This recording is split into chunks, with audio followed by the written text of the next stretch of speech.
Welcome everyone, welcome to my channel knowledge central.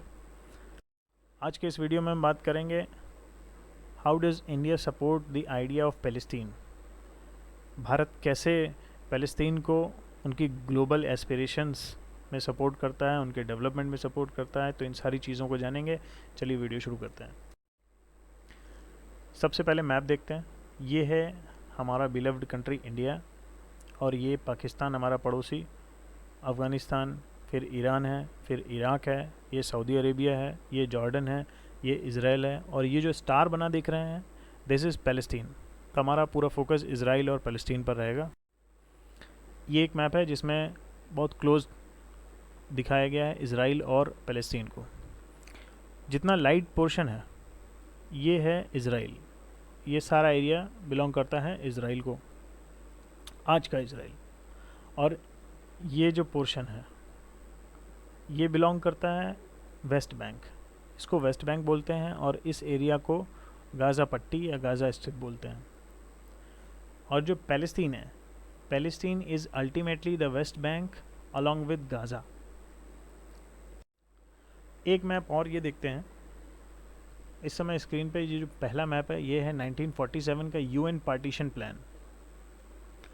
1947 में क्या हो गया, 47 तक आते आते इज़राइल और फ़लस्तीन में कॉन्फ्लिक्ट बहुत ज़्यादा बढ़ गया था, बहुत ज़्यादा किलिंग हो रही थी, डेथ्स हो रही थी बहुत ज़्यादा। तो यूएन को इंटरवीन करना पड़ा, और ये जो एरिया वाइट में है, वाइट एंड रेड, ये डिक्लेयर किया गया इज़राइल।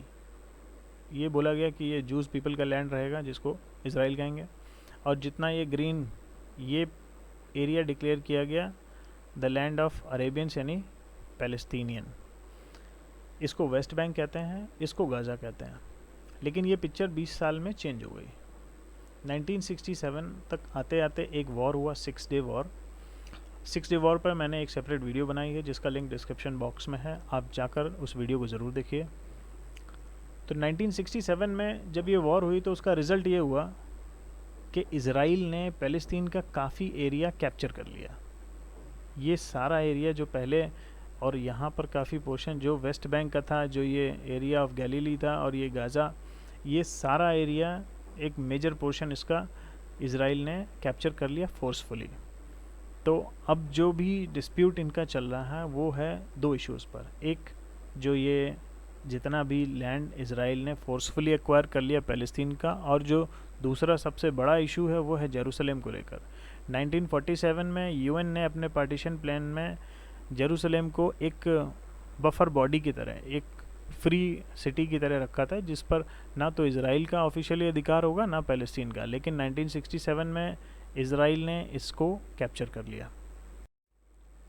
अभी हम फोकस करते हैं PLO पर। PLO is Palestine liberation organisation. इसको बनाया गया था 1964 में, और इसका ये एक टेररिस्ट ऑर्गेनाइजेशन था। इसको टेररिस्ट ऑर्गेनाइजेशन क्यों कहते हैं, क्योंकि 1964 में अपने इस्टेब्लिशमेंट के बाद इसने बहुत सारे अटैक्स किए इज़राइल पर। इज़राइली जो सिविलियंस थे उनको मारा, बहुत किलिंग की। इस वजह से उसको एक टेररिस्ट ऑर्गेनाइजेशन की तरह देखते हैं। पैलेस्टाइन के वर्ल्ड में 138 कंट्रीज़ के साथ ऑफिशियल रिलेशंस हैं, यानी इनके डिप्लोमेटिक चैनल्स के थ्रू इनके रिलेशंस इस्टेब्लिश किए गए हैं। और पैलेस्टीन को यूनाइटेड नेशन एक लेजिटिमेट कंट्री नहीं मानता है। यही कारण है कि इसको ऑब्जर्वर स्टेट का दर्जा मिला हुआ है अभी तक। फिर इसके बाद इंडिया की अगर बात करें तो India was the first non Arab country, यानी अरब लीग को अगर छोड़ दें तो उन सब के बाद भारत दुनिया में पहला देश था जिसने पैलेस्तीन को और PLO दोनों को रिकॉग्नाइज़ किया। अभी PLO पर थोड़ा और फोकस करते हैं। जैसा हमने अभी बात की कि वायलेंट एक्टिविटीज़ में PLO इन्वॉल्व था, इस वजह से USA ने 1987 में PLO को एक टेररिस्ट ऑर्गेनाइजेशन डिक्लेयर किया। 1993 में PLO ने इज़राइल का एक आइडिया था, idea of existence in peace, यानी Israel's right to exist in peace, इसको रिकॉग्नाइज़ किया under the leadership of Yasir Arafat. Yasir Arafat was originally born in Egypt, 2004 में इनकी डेथ हो गई। ये PLO यानी पैलेस्टीन के बहुत बड़े लीडर थे और पीएलओ के प्रेसिडेंट भी रहे। यासिर अराफात कई बार इंडिया भी विज़िट कर चुके हैं, इंदिरा गांधी के टाइम पर, राजीव गांधी के टाइम पर। इन रिस्पॉन्स टू दिस, यानी यासिर अराफात यानी पैलेस्टाइन ने जो काम किया, इसराइल को एक तरीके से उनके एग्जिस्टेंस को स्वीकार कर लिया। इसके रिस्पॉन्स में इसराइल ने क्या किया, इसराइल ने ऑफिशियली पीएलओ को पैलेस्टीन के जो भी लोग थे उनका ऑफिशियल रिप्रेजेंटेटिव मान लिया उस दिन से। यानी उन्होंने एक तरीके से अपनी लेजिटिमेसी, पीएलओ की जो लेजिटिमेसी थी पैलेस्टीनियन पीपल के लिए, उसको कहीं ना कहीं एक्सेप्ट कर लिया। On October 29, 2018 Palestinian central council suspended the recognition of Israel. और यहाँ से मसले फिर से बढ़ जाते हैं। 2018 में पीएलओ की ही बॉडी है पैलेस्टीनियन सेंट्रल काउंसिल, इसने इसराइल को रिकॉग्नाइज़ करने से मना कर दिया, यानी उनके एग्जिस्टेंस पर फिर से सवाल उठाए, उनके साथ जो भी इंगेजमेंट थी वो सारी तोड़ दी, जिस वजह से 2018 अक्टूबर के बाद से दोनों कंट्रीज़ में रिलेशन और ख़राब होने लगे। अब बात करते हैं पीएलओ की जो कोर आइडियोलॉजी है वो क्या है। तो वो सारी जो आइडियोलॉजी है उनका ये मानना है कि जो जूस पीपल थे उन लोगों ने अनजस्टली उनका लैंड एक्वायर कर लिया है। यानी जो पैलेस्टीन एरिया है, पैलेस्टीन का मतलब होता है the area between the Jordan river and Mediterranean sea. तो ये दोनों के बीच का जो एरिया है ये पूरा बिलोंग करता है पैलेस्टीनियंस को, वहाँ जो रह रहे अरब लोग थे उनको, और जो जूस पीपल हैं उन्होंने गलत तरीके से लैंड एक्वायर कर लिया है। अभी हम बात करते हैं इंडिया और पैलेस्टीन की, दोनों के रिलेशंस कैसे रहे हैं शुरुआत से लेके आज तक। तो इंडिया ने हमेशा सपोर्ट किया है the idea of current Palestine, यानी वर्तमान में जो भी पैलेस्तीन है उसको हमेशा इंडिया सपोर्ट किया है। India is one of the first countries which have recognised Palestine. ये हमने पहले भी डिस्कस किया कि इंडिया नॉन अरब कंट्रीज़ में सबसे पहला देश था, और 1988 में हमने फॉर्मली पैलेस्टीन को एक्सेप्ट किया, उनके साथ रिलेशंस इस्टेब्लिश किए। जबकि इसराइल के साथ हमने डिप्लोमेटिक रिलेशंस अपने इस्टेब्लिश किए 1992 में, यानी हमने हमेशा पैलेस्टीन को प्रेफरेंस दिया है। 1996 में क्या था, India open it's representative office in Gaza. यानी हमने जो लोग वहाँ जा रहे थे इंडियंस, और प्लस जो वहाँ के लोग इंडिया आ रहे थे, तो उनके जो कांटेक्ट के लिए एक हमने रिप्रेजेंटेटिव ऑफिस बनाया। वो हमने बनाया था गाज़ा में 1996 में, लेकिन 2003 में उसको हमने शिफ्ट कर दिया कहाँ, रामल्ला वेस्ट बैंक में एक जगह, वहाँ पर हमने उसे शिफ्ट कर दिया। India has always supported Palestine in United nation also. हमने शुरू से लेकर आज तक यूनाइटेड नेशन में पैलेस्टीन को कई बार सपोर्ट किया है, कई मुद्दों पर सपोर्ट किया है। जैसे India also voted in favour of UNGA resolution. Bharat ने UNGA के एक रेजोल्यूशन के सपोर्ट में वोट किया था, और वो UNGA रेजोल्यूशन किस बारे में था, against the construction of separation wall bye Israel. Israel एक वॉल बनाने जा रहा था इसराइल और पैलेस्टीन के बीच में। इसको लेकर एक UNGA में एक बैठक हुई, और वहाँ पे इंडिया ने इसराइल के अगेंस्ट जाते हुए पैलेस्तीन के सपोर्ट में वोट किया। और इंडिया ने over the years more than $30 million Palestine को दिए हैं as a budgetary allowance. Budgetary allowance का मतलब होता है कि वो पैसा पैलेस्तीन को दिया है, और पैलेस्तीन उस पैसे का कैसे भी इस्तेमाल कर सकता है। And India always helped in making various schools, libraries, student art centers, excellence centers, universities। हमने कई सारे स्कूल्स, बॉयज़ के लिए सेपरेट, गर्ल्स के लिए सेपरेट, कई सारी लाइब्रेरीज़, वो लाइब्रेरीज़ महात्मा गांधी के नाम पर हैं, गाज़ा में भी हैं और वेस्ट बैंक में भी हैं।